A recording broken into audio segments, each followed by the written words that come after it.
Hi friends, బాగున్నారని నేనైతే బాగున్నాను. మీరు కూడా బాగున్నారని అనుకుంటున్నాను. ఈరోజు మనం చేసేది సొరకాయ కర్రీ.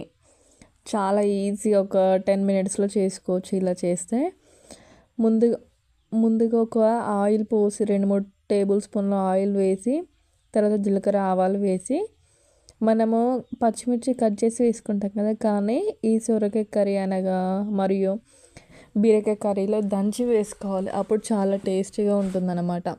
ఇలా దంచి వేసామనుకో ఈజీ అయిపోతుంది, టేస్టీగా కూడా ఉంటుంది. ఒక 10 పచ్చిమిర్చి ఇట్లా దంచి వేసిన తర్వాత ఒక 2 ఉల్లిగడ్డలు కట్ చేసి పెట్టుకున్నవి వేసి ఇలా బ్రౌన్ కలర్ వచ్చేదాకా వేగనివ్వాలి. ఇలా వేగనిచ్చిన తర్వాత ఒక టేబుల్ స్పూన్ల పసుపు వేసి కలుపుకోవాలి. మీకు మా ఛానల్ నచ్చినట్టయితే లైక్ చేయండి, షేర్ చేయండి, సబ్స్క్రైబ్ చేసుకోండి. ఒక 2 రెమ్మల కరివేపాకు వేసి ఇలా కలపండి.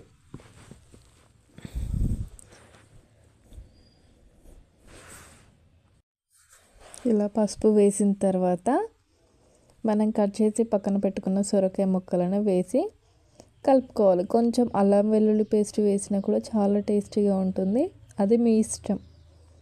ఇలా వేసి కొంచెం ఒక 2 టేబుల్ స్పూన్ల ఉప్పు వేసుకోవాలి. ఉప్పు వేసి మూత పెట్టుకోవాలి. అంతే, మనకు ఒక 10 నిమిషాల్లో సొరకాయ కర్రీ రెడీ అవుతుంది. Thank you for watching.